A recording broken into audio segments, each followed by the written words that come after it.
오늘 주신 하나님 말씀을 보겠습니다. 하나님 말씀은 신명기 4장의 말씀입니다. 신명기 4장 1절로부터 10절까지 보겠습니다. 신명기 4장 1절로부터 10절까지 보겠습니다. 이스라엘아, 이제 내가 너희에게 가르치는 규례와 법도를 듣고 준행하라. 그리하면 너희가 살 것이요 너희 조상의 하나님 여호와께서 너희에게 주시는 땅에 들어가서 그것을 얻게 되리라.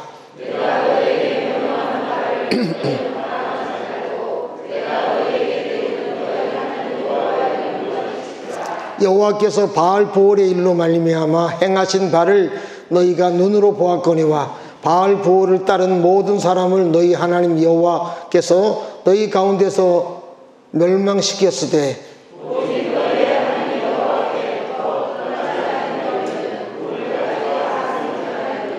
내가 나의 하나님 여호와께서 명령하신 대로 규례와 법도를 너희에게 가르쳤나니 이는 너희가 들어가서 기업으로 차지할 땅에서 그대로 행하게 하려 함인즉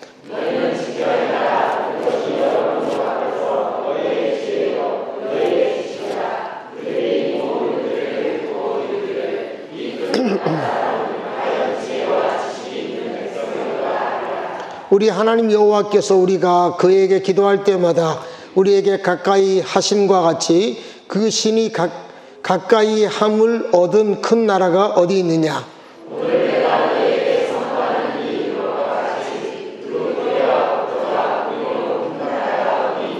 오직 너는 스스로 삼가며 내 마음을 힘써 지키라.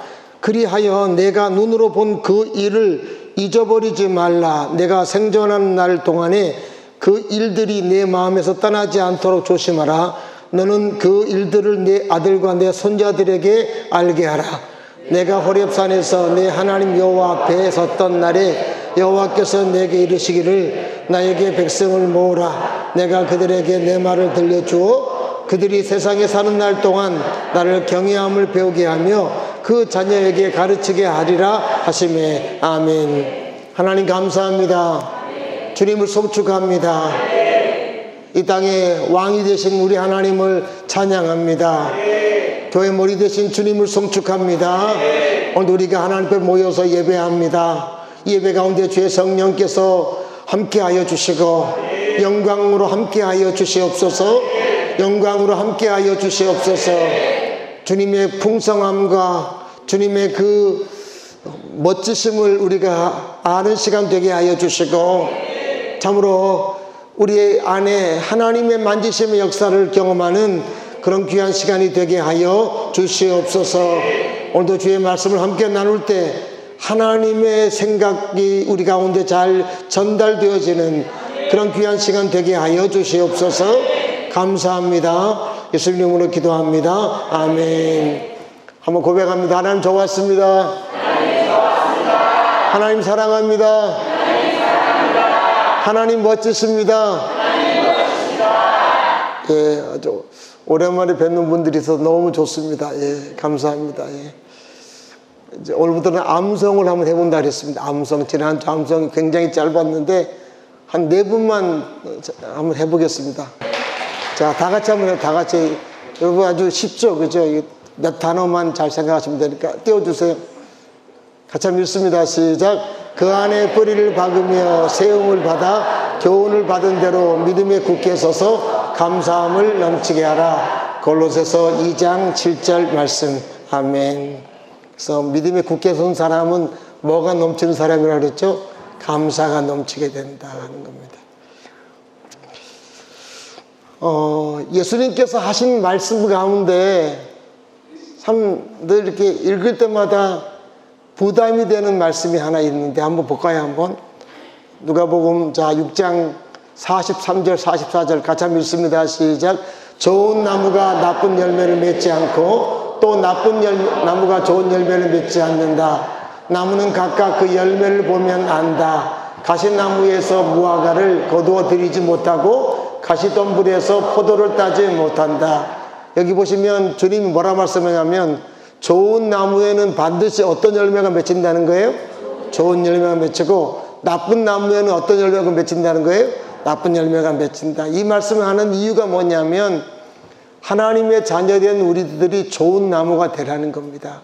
우리가 좋은 열매를 삶 속에서 많이 맺으려고 노력하려고 하지 말고, 내가 좋은 나무만 되면, 좋은 나무가 되기만 하면 좋은 나무는 저절로 좋은 열매를 맺게 된다라고 하는 것입니다. 예. 그래서 참 저는 이 말씀을 대할 때마다 늘 제 자신에게 그런 생각을 많이 해봅니다.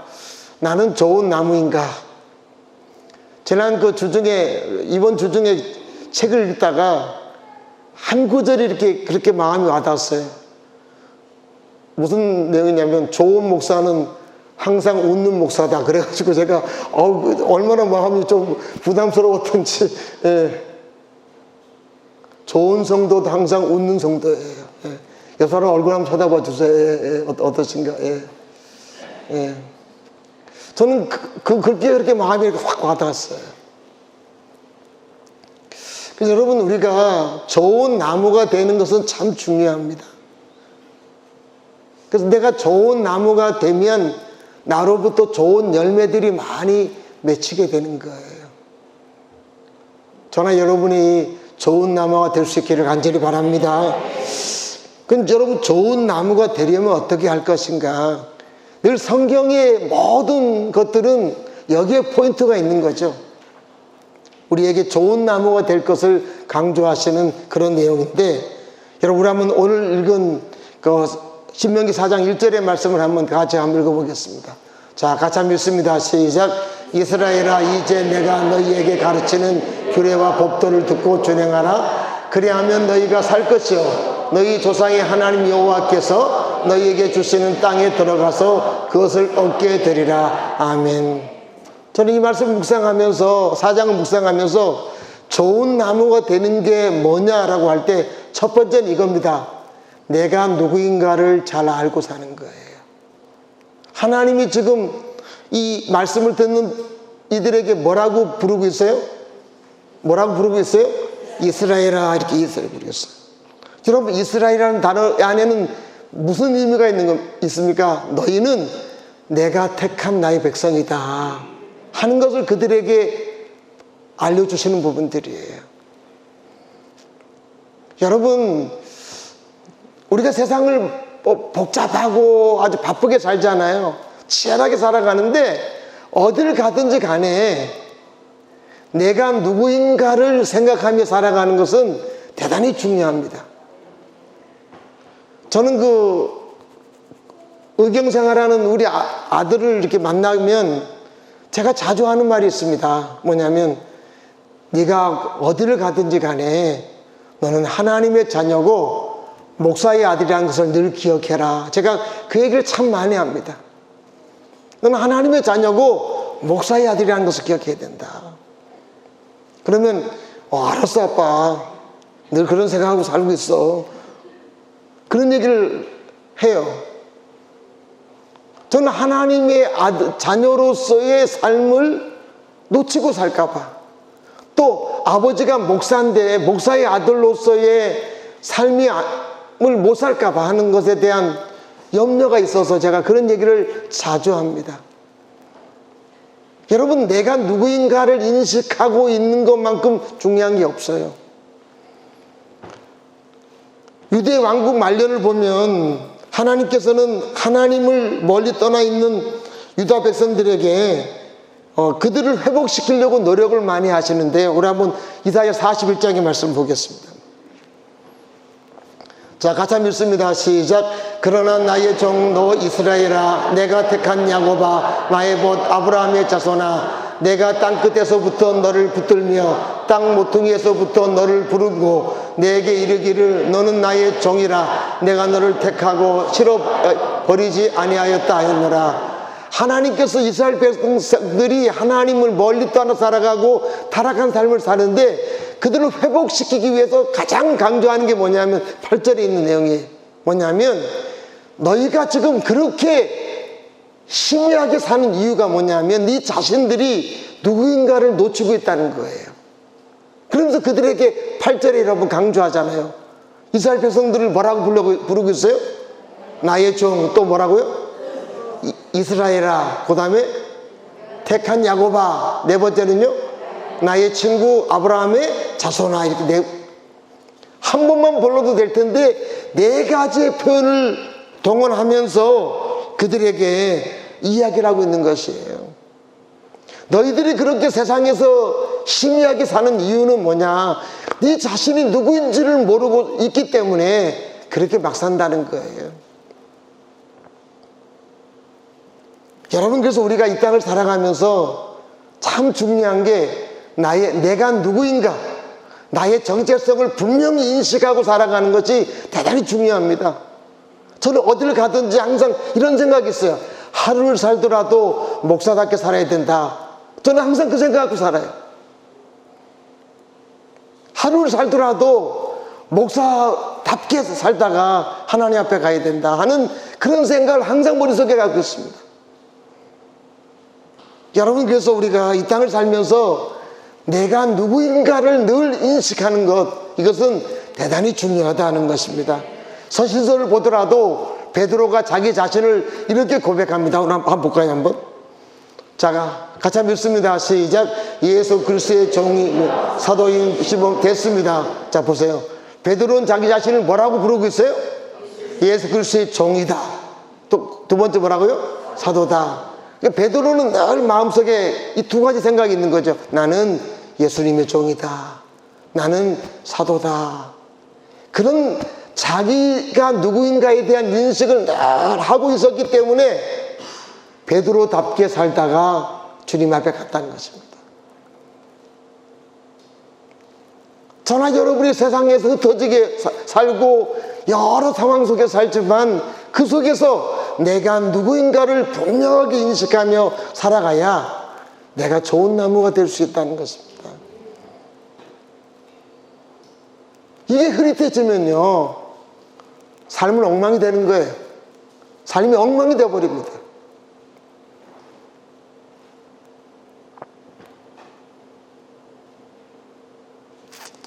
그래서 여러분, 성경을 보면 우리들에게 이제 여러 가지 신분을 이야기하고 있잖아요. 한번 살펴보겠습니다. 우리 한번 로마서 8장 16절.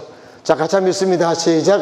바로 그때 그 성령이 우리의 영과 함께 우리가 하나님의 자녀임을 증언하십니다. 나는 누구라고요?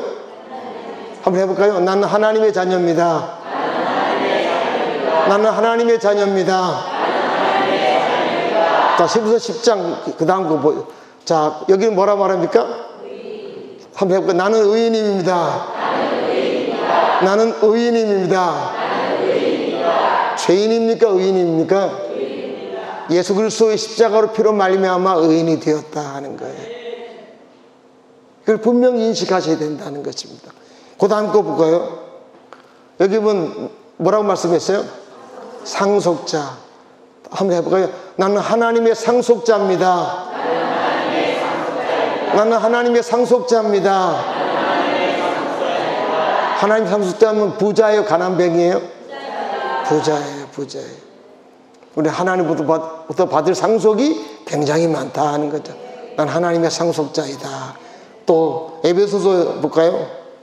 자, 우리는 하나님이 뭐라고요? 자, 해볼까요?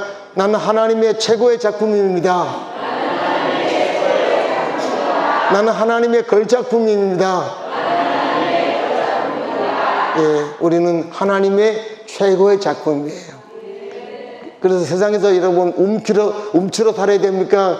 당당하게 살아야 됩니까? 당당하게 살아야 돼요. 하나님의 최고의 작품이기 때문에 그렇다. 그 다음에 고린도후서 5장 17절. 여기는 두 번째 줄에 뭐라고 말씀하고 있어요? 새로운 피조물입니다. 한번 해볼까요? 나는 새로운 피조물입니다. 나는 새로운 피조물입니다. 옛날 것은 그 다음에 옛날 것은 어떻게 됐어요?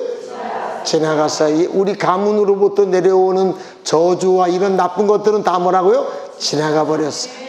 우리는 누구의 가문에 입적했어요? 하나님의 가문에 입적한 새로운 피조물이다 하는 것입니다. 여러분, 여러 가지 그 내용들이 있지만 이처럼 내가 누구인가를 잘 알고 사는 것은 매우 중요하다는 거예요. 이걸 놓쳐버리면 좋은 나무가 되기가 어려워요. 내가 누구인가? 영적으로 내가 어떤 존재인가? 하는 것입니다. 그것을 뚜렷하게 인식하고 살아갈 때 내가 좋은 나무가 될 수가 있다라고 하는 것입니다. 이런 귀한 은혜가 있길 바랍니다. 예. 두 번째는 뭐냐면, 자, 1절에, 오늘 읽은 1절의 말씀을 다시 한번 읽어보겠습니다. 같이 한번 읽습니다. 시작. 이스라엘아, 이제 내가 너희에게 가르치는 규례와 법도를 듣고 준행하라. 그리하면 너희가 살 것이요 너희 조상의 하나님 여호와께서 너희에게 주시는 땅에 들어가서 그것을 얻게 되리라. 아멘. 여기 보시면 이스라엘에게 뭐라고 말씀하냐면, 내가 너희에게 가르치는 뭐와 뭐를 듣고 준행하라고요? 규례와 법도를 듣고 준행하라. 이 말은 이런 뜻입니다. 뭐냐면 하나님께서는 우리의 삶의 방향과 기준을 알려주시는 분이십니다.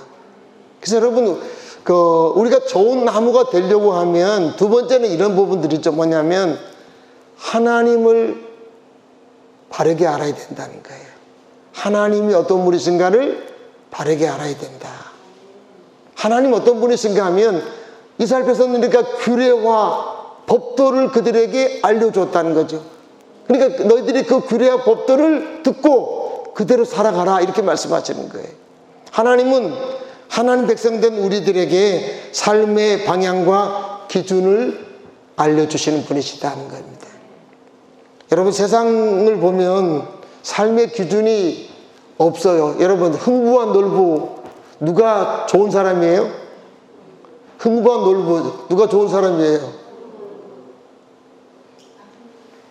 민송아, 흥부 놀부전, 누가 좋은 사람이야? 흥부. 왜? 하여튼 여러분, 흥부 놀부와 흥부 좋은 사람, 놀부는 어떤 사람이에요? 아주 나쁜 사람, 이렇게 돼 있죠. 옛날에 저는 그렇게 배웠는데 요즘 다 바꿨어요. 흥부는 무책임한 사람, 책임도 지지 못하면서 애만 많이 낳고 가정도 책임지지 못하는 무책임한 사람. 그리고 놀부는 어떤 사람이냐? 책임감이 높은 사람. 이렇게 바뀌어버렸어요. 기준이 바뀌어버려요. 여러분, 옛날 우리가 배웠던 거하고 달라요, 좀. 자, 개미와 배짱이 알아요, 몰라요? 누가 좋은 의미예요? 개미. 왜요? 열심히 일하고. 배짱이는 맨날 노니까. 요즘 바뀌었어요. 개미는 뭐냐? 일 중독자. 배짱이는 EQ가 높아서 자기 재능을 개발해서 한 방의 음악으로 인생을 역전한 사람. 바뀌었어요. 요즘 바뀌었어요.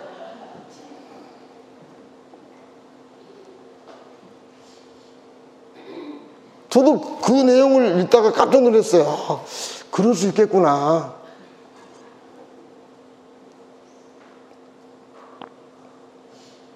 여러분, 세상의 기준은요, 상황에 따라 항상 변합니다. 시대에 따라 변해요.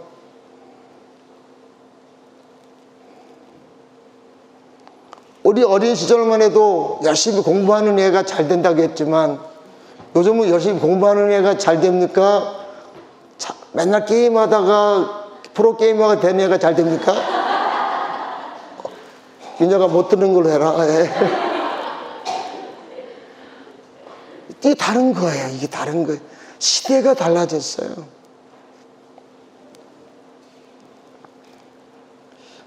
여러분, 세상의 기준은요, 늘 시대에 따라서 바뀝니다. 그래서 어려움들이 좀 많이 있어요. 여러분, 그런데 하나님의 기준은요, 언제나 옳아요. 3000년 전에 말씀하신 거나 지금 말씀하신 거나 언제나 옳다라고 하는 것입니다. 우리 1절의 말씀을 공동 번역으로 한번 읽어볼까요? 자, 같이 한번 읽습니다. 시작. 너 이스라엘은 들으라. 내가 오늘 너희에게 가르쳐주는 규정과 법규를 듣고 지켜라. 그래야 너희는 너희 선조의 하나님 야훼께서 너희에게 주시는 땅으로 들어가 그 땅을 차지하고 행복하게 살 것이다. 아멘. 자, 하나님이 이렇게 하라 저렇게 하라고 하는 것은 우리를 억압하고 우리에게 무겁게 하기 위함이 아니라 목적이 뭐라고요?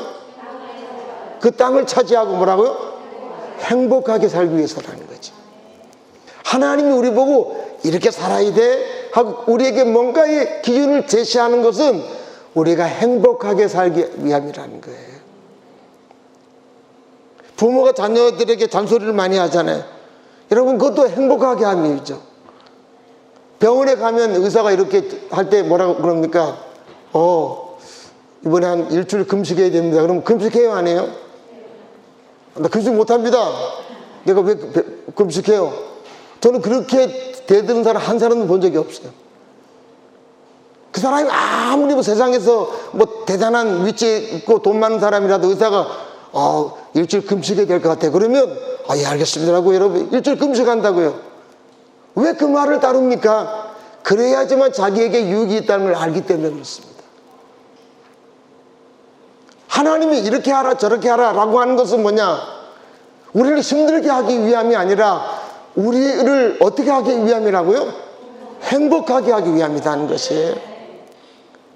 그래서 언제나 하나님이 우리에게 알려주는 기준이 옳다는 것입니다. 그것이 때로는 이해가 되지 않아도 그것이 옳다는 거예요. 우리 행복을 위해서.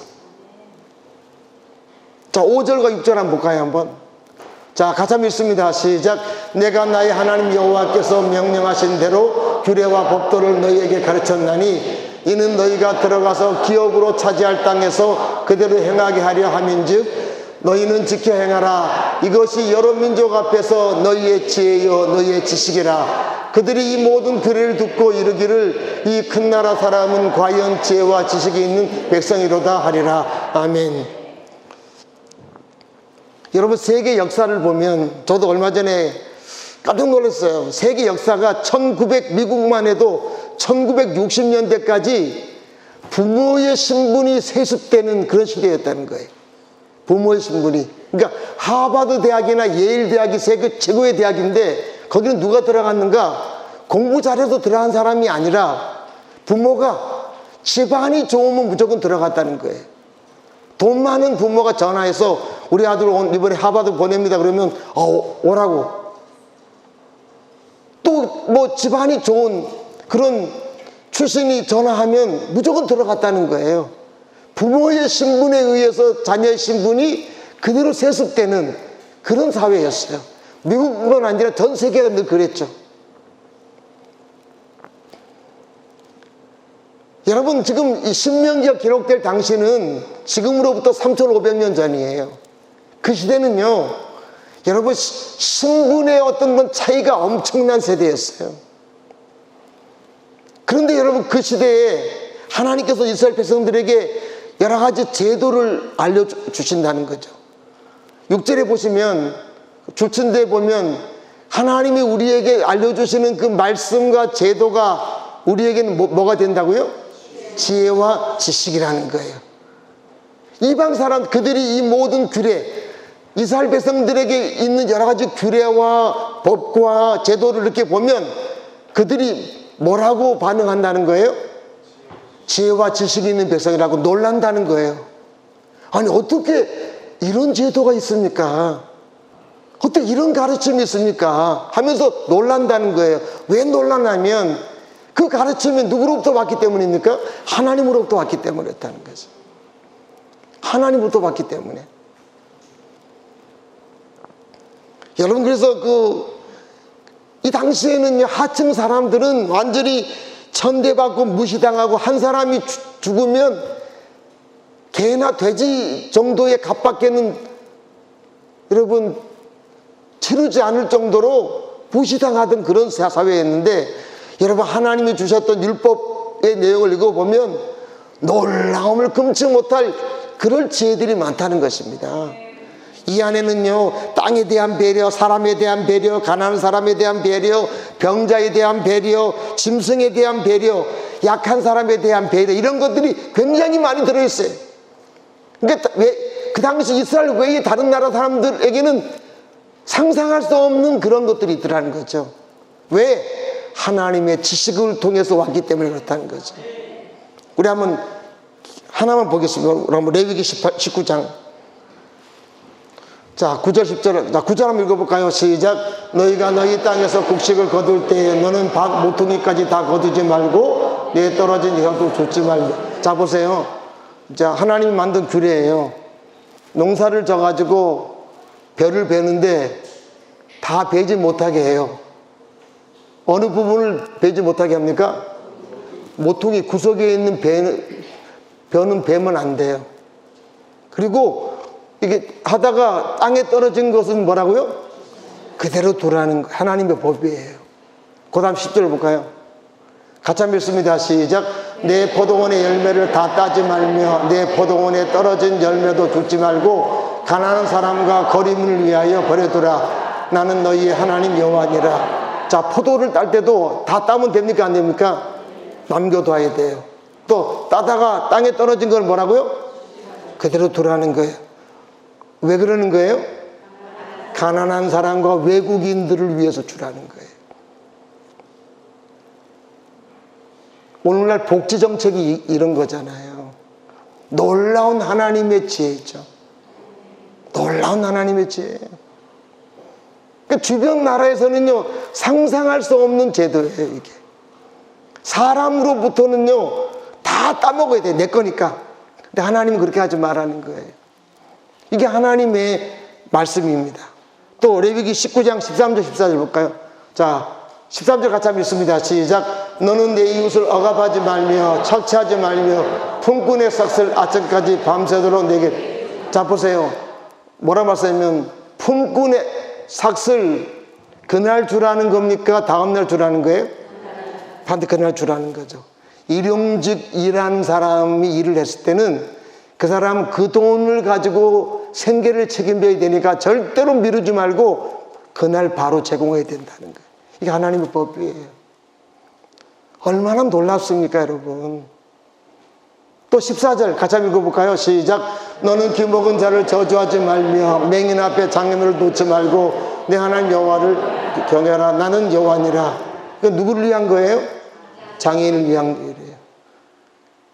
안 들린 사람을 막 함부로 저주하거나 맹인을 골탕 먹이는 그런 일을 하지 말라는 거예요. 지금도 북한은요, 장애인들을 수용소에 가둬놔도 그랬잖아요. 3,500년이 지난 지금은 북한에서는 여러분 장애인들을 그렇게 함부로 대하는데 이 시대 하나님은 장애인들에 대한 복지정책을 만들어 놓으셨다는 거예요. 그렇기 때문에 외국 사람들이, 주변 사람들이, 나라 사람들이 볼 때는 놀라운 그런 제도를 하는 것입니다. 우리 한번 8절을 볼까요? 세 번역 같이 한번 읽습니다. 시작. 오늘 내가 당신들에게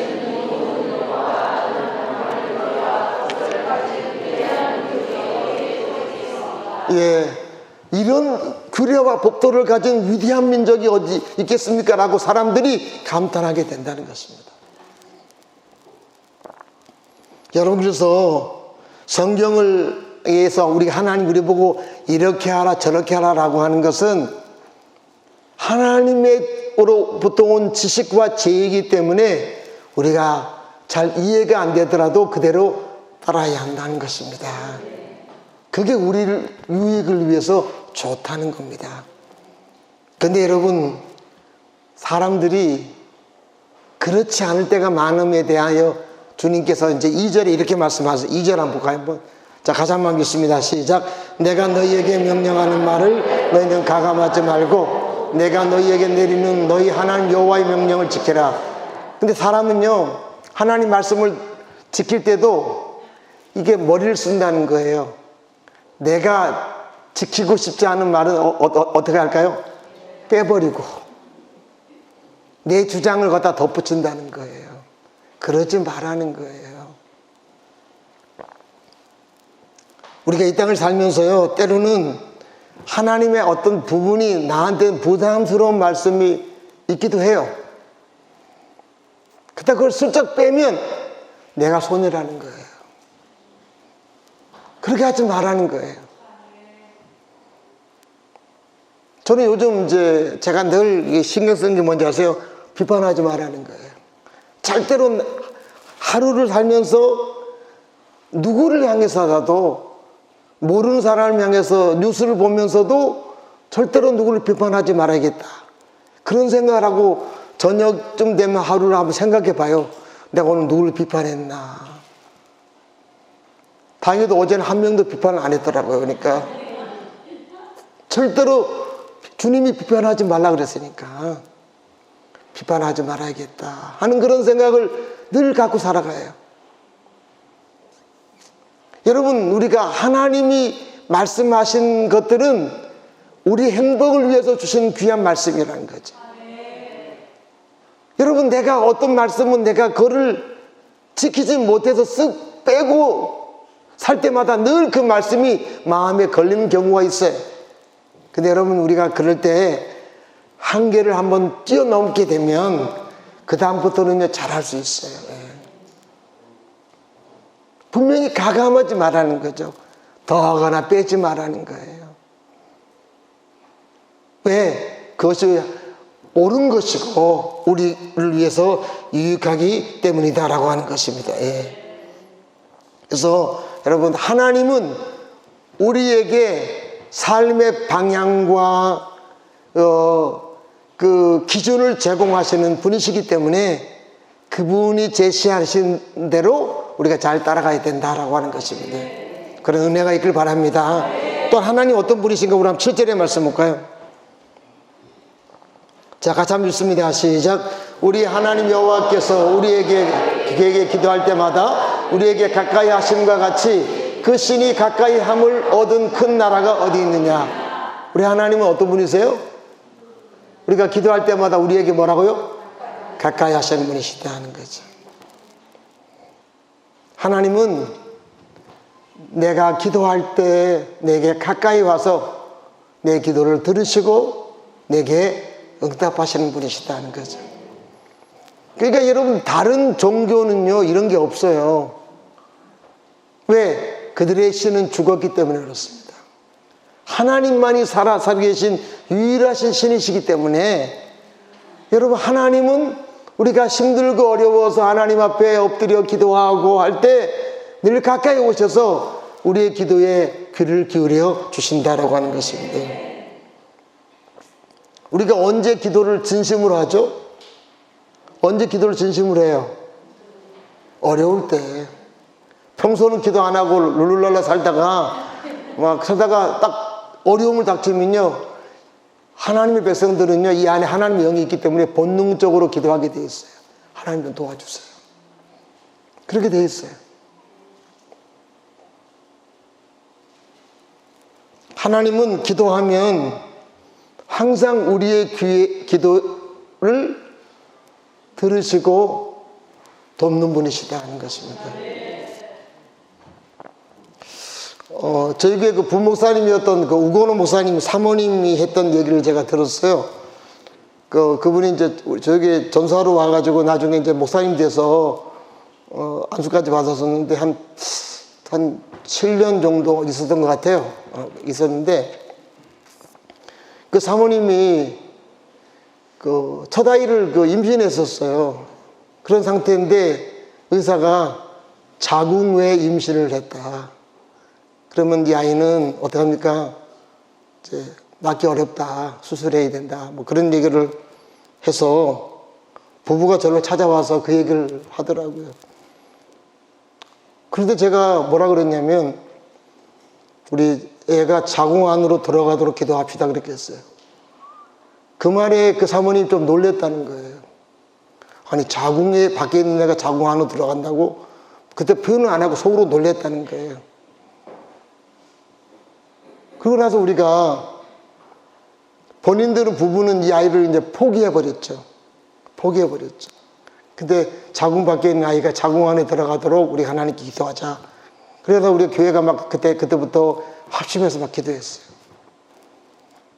그랬더니 그 결과가 어떻게 됐어요? 하나님이 아이를 발로 차가지고 자궁 안으로 꼬린시켜버렸어요. 걔가 태어나서 지금 6학년이에요, 6학년. 그래서 매년마다 저한테 세배하러 옵니다. 그 사모님 뭐라 그러냐면 본인은 애를 포기했는데 자궁 밖에 있는 애가 자궁 안에 들어가도록 기도하자는 말에 놀랬고, 그게 현실화된 거 보고 그게 자기 인생의 전환점이 되었다. 그런 고백을 하는 그 얘기를 제가 들었습니다. 인간적으로는 여러분 안 되는 거잖아요. 인간적으로는 안 되는 거예요. 기도하니까 하나님 우리를 기도에 가까이 하셔서 기도에 응답하시더라 하는 것입니다. 여러분, 하나님의 자녀들이 갖고 있는 특권 중에 하나가 기도하는 특권입니다. 기도하는 특권.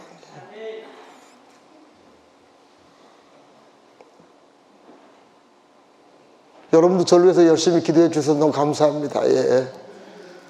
저는 자궁 안에 들어가는 것보다 훨씬 더 큰 것을 나중에 여러분에게 말씀드리겠습니다.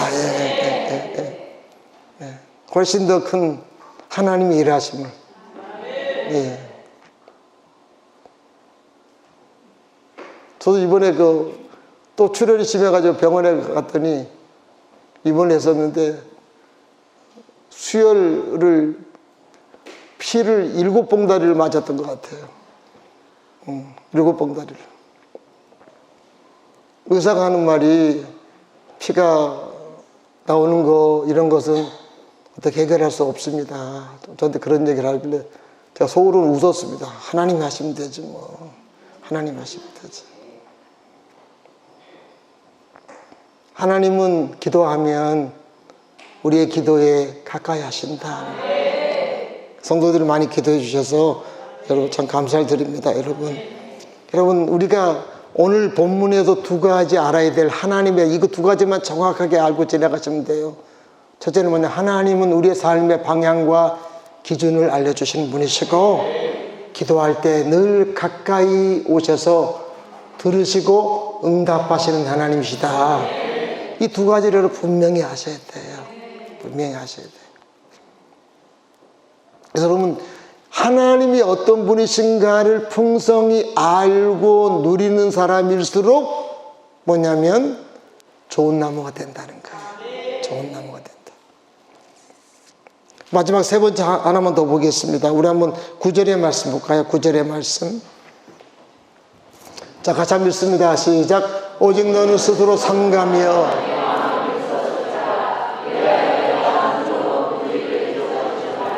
내가 생존하는 날 동안에 그 일들이 내 마음에서 떠나지 않도록 조심하라. 너는 그 일들을 내 손자들에게 알게 하라.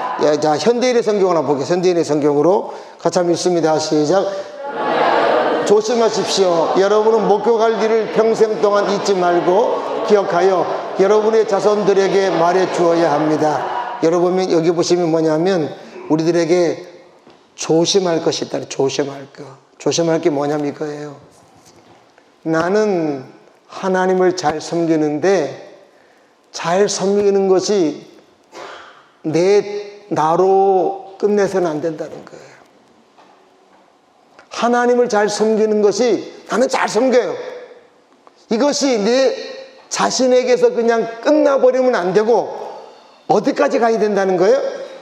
자손들에게 흘러가야 된다는 거예요. 이게 좋은 나무라는 거예요. 나는 하나님 앞에 펄펄 뛰면서 하나님을 잘 섬기는데 그 은혜가 내 자신에게서 그냥 멈춰버리고 이게 종착역이 되면 안 된다는 거죠. 그것이 자손에게로 흘러가는 그런 모습이 되어야 된다는 것입니다. 그게 하나님 앞에 좋은 나무다 하는 거죠. 여러분 자녀들에게 뭘 남겨주고 싶으세요? 남겨줄 게 뭐 별로 없잖아요, 사실은. 네, 별로 없어요, 우리는. 어떤 분이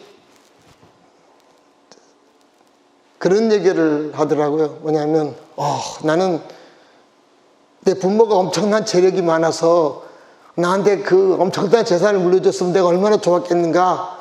이렇게 얘기를 하니까 옆에 있던 친구가 가만히 듣다 말고 아주 멋있는 말을 이렇게 하더라고요. 그것은 이 마당에서 마약 분수가 솟아나오는 것과 똑같다, 그런 얘기 했다는 거예요. 여러분, 마약 분수가 나오면 맨날 뭐만 마시고 살아요? 마약만 마시고 산다는 거예요. 여러분, 우리는 재벌 3세들의 망가지는 소식을 수없이 많이 듣고 있어요. 부모의 과도한 재산이 그들에게는 마약 분수처럼 솟아오르고 있는 거예요. 저도 가끔 교회차 타고 다니다가 옆에 보면 20대 초반에가 벤츠 타고 다니는 거 보면 속으로 그러는데, 쟤는 무슨 돈이서 저렇게 벤츠 타고 다니까, 저 나이에.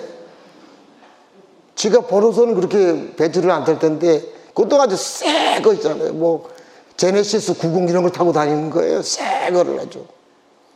뭐 중고 타고 다니는 거는 뭐 중고차는 살 수 있지만, 그 여러분 아주 새 신차를 쫙 몰고 다니는 거 보면 20대 초반 애가, 그러면서 마음에 걱정이 되더라고요.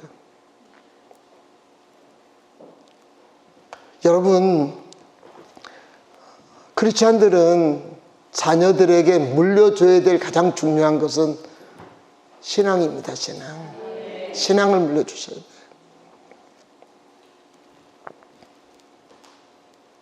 하나님께서는 우리 자녀들에게 신앙을 물려주어서 자손 대대로 멋있게 사는 그런 가문이 되기를 원하세요.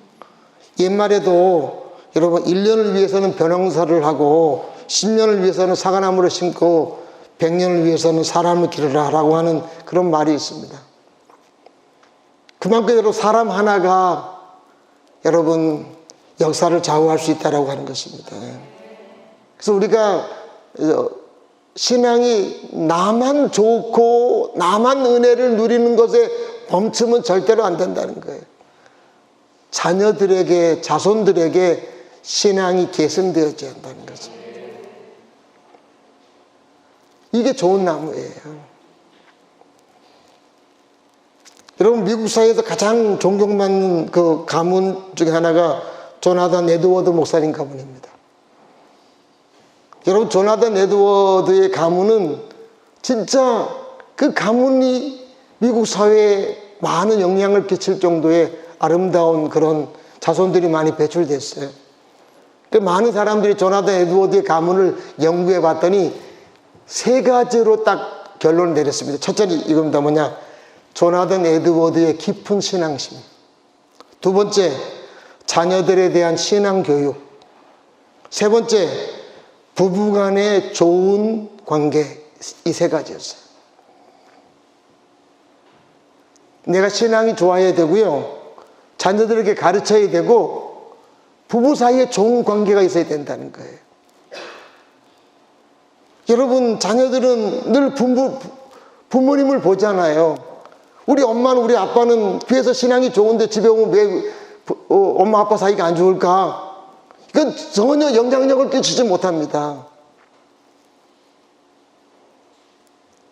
엄마 아빠는 야, 보니까 참 신앙이 좋은데 늘 행복하게 사네, 늘 긍정적이네, 늘 소망적이네. 그러면 그 자녀가 그걸 보고 나도 예수님 믿어야겠네, 잘 믿어야겠네, 그런 마음을 갖는다는 거죠. 그럴 때 부모가 자녀를 가르치면 그 가르침에 통하는 거죠. 그런데 여러분, 부모는 뭐 교회에서는 신앙이 좋다고 말하면서 가정 속에서는 그렇지 않음을 보게 되면 신앙 교육이 안 될 것이고, 여러분 절대로 따르지 않습니다.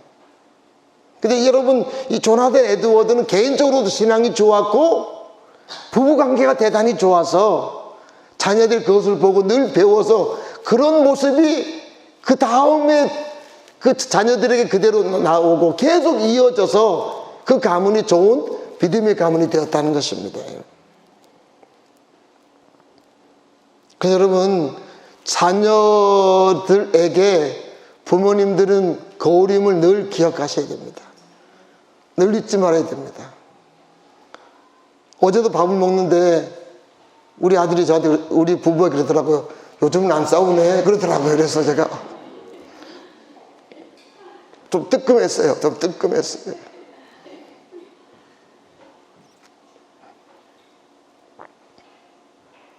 여러분,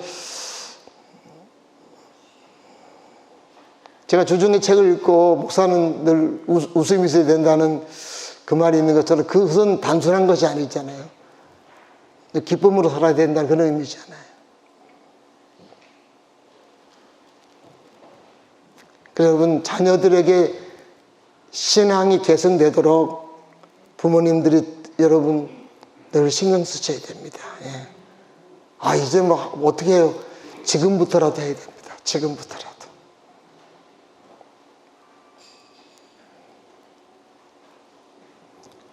어떤 분들은 막 이제 뭐 예를 들어서 이렇게 막 화나다가도 외부 전화할 때는 아주 상냥하게 받고 그러잖아요. 그게 옳아요, 틀려요? 옳죠. 화난다고 이렇게 전화 받을 때 또 화내면서 받으면 되겠어요? 그건 안 되는 거예요. 그게 옳은 거예요. 집에서 시큰 부부싸움하고 교회 와가지고도 씩씩거리고 앉아있는 게 좋습니까? 안 싸운 척 하면서 예배드리는 게 좋습니까? 안 싸운 척 하면 예배드리는 게 훨씬 더 좋으신 거예요. 훌륭하신 거예요. 교회 와가지고 싸운 티를 얼굴에 팍팍 내면서 앉아있으면 아직 도를 못 깨친 것입니다. 주님의 도를. 여러분, 그래서 우리가 부모가 거울이라는 것을 늘 기억하셔야 돼요. 자녀들에 대한 신앙교육의 최종적인 목적이 무엇인가? 10절의 말씀 볼까요? 자, 가사 읽습니다. 시작. 여호와 앞에 섰던 날에 여호와께서 내게 이르시기를 나에게 백성을 모으라. 내가 그들에게 내 말을 들려주어 그들이 세상에 사는 날 동안 나를 경외함을 배우게 하며 그 자녀에게 가르치게 하라. 아멘. 여러분, 최종적인 목적이 뭐예요? 하나님을 뭐하게 하는 거예요? 경외하는 거, 경외하는 거예요. 하나님을 경외한다고 뭐냐면 두려움으로 사랑하는 거예요. 여러분, 그 아이들을 교육할 때요, 잘 안 잡히는 애들이 있어요. 안 잡히는 애들은 뭐냐? 집안에 무서운 사람이 없어요. 막 하다가도 아빠한테 일러준다 그러면 알았어요 하고 이렇게 해야 되는 게, 아빠가 공포적인 두려움이 아니라 너무 좋아하는데 무서운 거예요. 그게 경외심이에요. 우리 교회도 어떤 애가 막 너무 말래 안 듣고 막 그러니까 다들 그 얘기 하더라고. 쟤는 무서운 사람이 없어서 그래. 너무 좋아하면서 무서워하는 거예요. 이게 경외심이에요. 그게 필요하다는 거죠. 그게 필요합니다. 여러분, 그래서 우리 자녀들이 하나님을 경외하도록 여러분 가르쳐야 한다는 것이죠. 우리 자신은 마찬가지고. 자, 경외하게 되면 어떤 일이 벌어질까? 그럼 신명기 10장 12절 13절을 한번 보겠습니다. 자, 같이 읽습니다. 시작. 이스라엘아, 내 하나님 여호와께서 내게 요구하시는 것이 무엇이냐? 곧 내 하나님 여호와를 경외하여 그의 모든 도를 행하고 그를 사랑하며 마음을 다하고 뜻을 다하여 내 하나님 여호와를 섬기고. 자, 그 다음에 12절에 보면 보세요. 뭐라 말씀하면 이스라엘 백성들에게 하나님 뭘 요구하세요? 여호와를 경외하고, 그 다음에 하나님 말씀을 행하고, 세 번째 하나님을 사랑하고 마음과 뜻을 다하여 하나님을 섬겨라. 13절 보여주세요. 같이 읽습니다. 시작. 내가 오늘 내 행복을 위하여 내게 명하는 여호와의 명령과 규례를 지킬 것이 아니냐. 이 모든 것들은 하나님을 위한 거예요? 우리를 위한 거예요? 우리를 위한 거라는 거예요. 우리를 위한 거라는 거예요. 하나님 이렇게 하라 저렇게 하는 게 하나님께서 막 폼 잡으려고 하시는 게 아니라 우리를 위해서 하는, 우리를 위해서, 우리를 위한 것이라는 거예요. 하나님을 경외하는 것은 우리를 위한 것이에요. 경외하는 자에 대한 축복, 시편 112편 한 구절을 보겠습니다. 자, 1절 같이 읽습니다. 시작. 할렐루야. 주님을 경외하고 주님의 계명을 크게 즐거워하는 자 복이 있다. 자, 보세요. 하나님을 경외하고 그분의 말씀대로 막 즐겁게 사는 사람이 복이 있다 하는 거죠. 그죠? 그럼 어떤 복이 있는가? 그거 한번 보세요.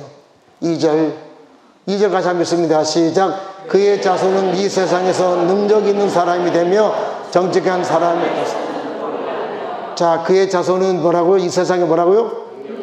각 분야에서 능력 있는 사람을 하나님 만들어 주시겠다는 거예요. 어제도 저희 큰아들이 뭐 자기가 대학 졸업하고 나서 무슨 일을 하겠다고 막 하길래 제가 한참 듣다 그랬어요. 하나님 잘 섬겨야 돼. 그랬더니 기승전 하나님은 끝나는군요. 그럴 거 하더라고요. 맞죠. 세상에서 여러분 각 분야에서 능력이 있는 사람이 되려고 하면 하나님이 그렇게 해주셔야 된다는 거예요. 어떤 사람을 해준다고요? 하나님을 뭐하는 사람? 경외하는 사람. 또 3절 보세요. 같이 한번 읽습니다. 시작. 그의 집에는 부귀와 영화가 있으며 그의 의로움은 영원토록 칭찬을 받을 것이라. 자, 하나님을 경외하는 사람에게는 그 집안에 뭐가 있어요? 부와 귀가 있어요. 부함도 귀함도 있고 영화가 있고 사람들에게 칭찬받는 명예도 따르게 될 것이다 하는 것이. 그런 귀한 은혜가 있길 바랍니다. 기도하겠습니다. 하나님 아버지,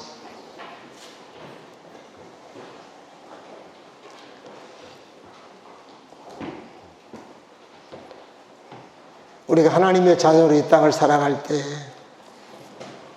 하나님을 잘 알고 나를 잘 알고 우리의 신앙을 자손들에게 잘 계승할 수 있는 그런 애씀이 우리 가운데 있게 하여 주시옵소서.